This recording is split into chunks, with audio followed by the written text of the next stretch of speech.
How's it going, guys? It's Isaiah here reporting to you from work.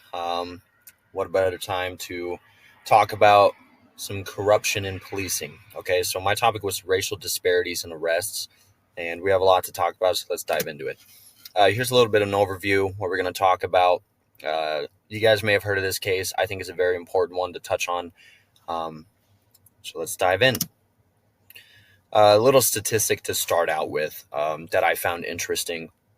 So, according to this one report that was pushed out, it stated that black men born in 2001 have a 1 in 5 chance of being imprisoned. Now, this stat has gone down since 1981 from 1 in 3.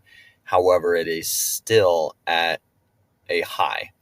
I mean, when you look at 1.2 million people incarcerated in 2021, and as we know, most of those people are black individuals. Clearly, there's a problem, especially when you see that since 1972, there's been an increased 700% buildup.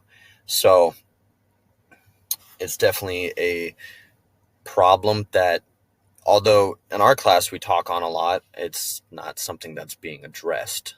So this case on Elijah McClain occurred in August of 2019, contributed a lot to the Black Lives Matter movement along with George Floyd, and there was a lot of public outrage, rightfully so.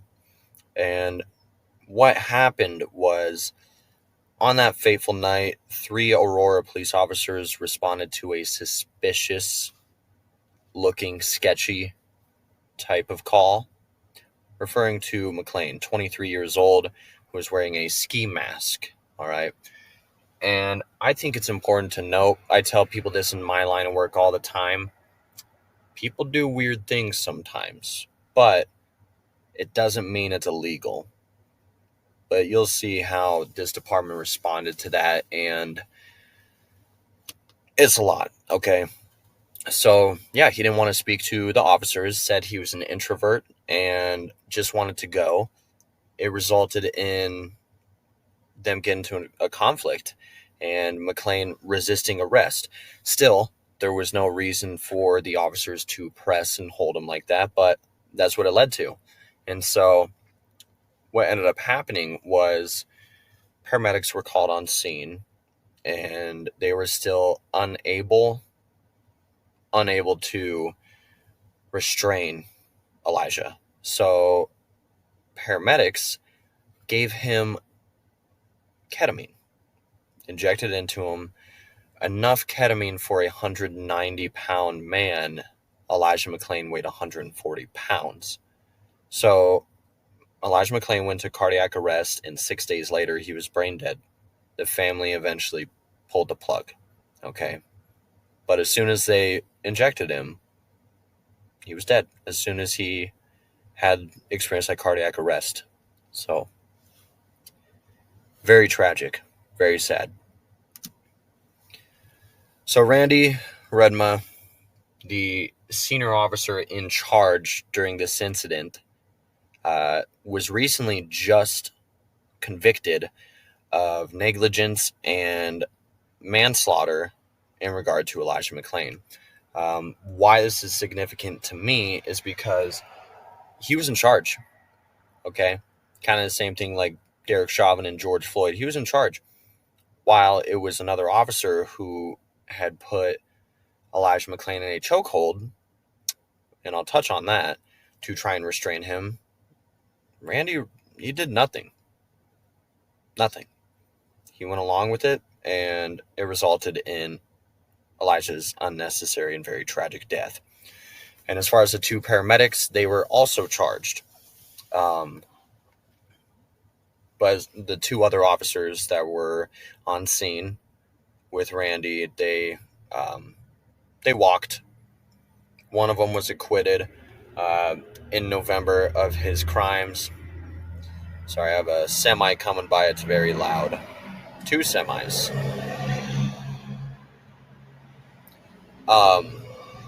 One of them went back to work. Okay. The other one, was fired because he took photos of the grave of Elijah and sent it to someone else and said, ha ha. Very classy. Right.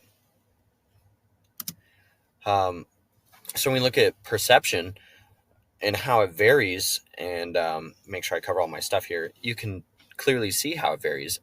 After getting 14 months, I don't think that's enough, and neither did Elijah McClain's mother. Okay, referred to Rodma as being a bully with a badge. Did not see the justice here. And of course, as you see with all officers who get convicted of crimes, then he apologizes, says he feels for the family. Elijah was young. He wished he could take it back. You got 14 months.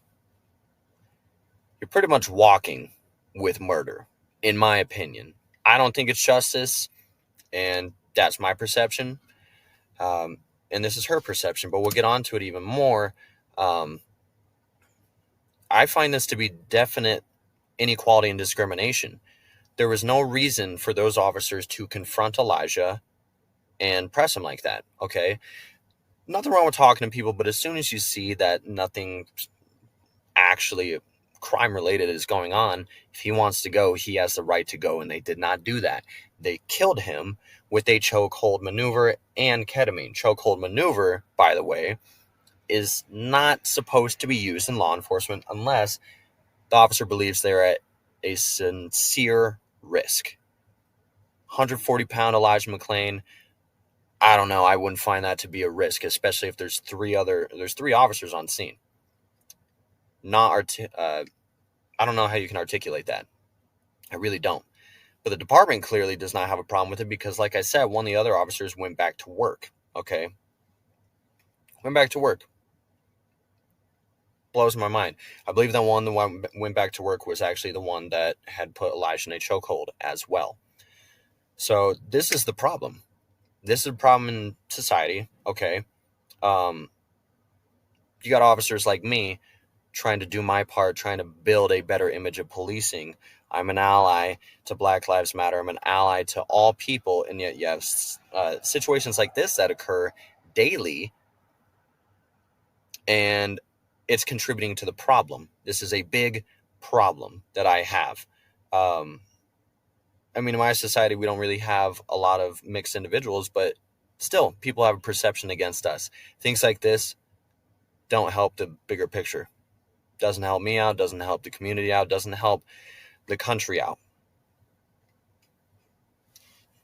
So I have a big problem with this. It impacts the justice system because this has been an ongoing issue for generations, and at some point,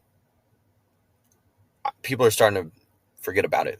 Okay, they're starting to have less an issue with it, and it's just a big issue. And I don't know how this stuff is still going on, and it's very sad, very tragic. I want to include this slide here. Let me move myself. So like I said, 140 pounds. Rest in power, Elijah McClain. I don't know. Doesn't look like a threat to me.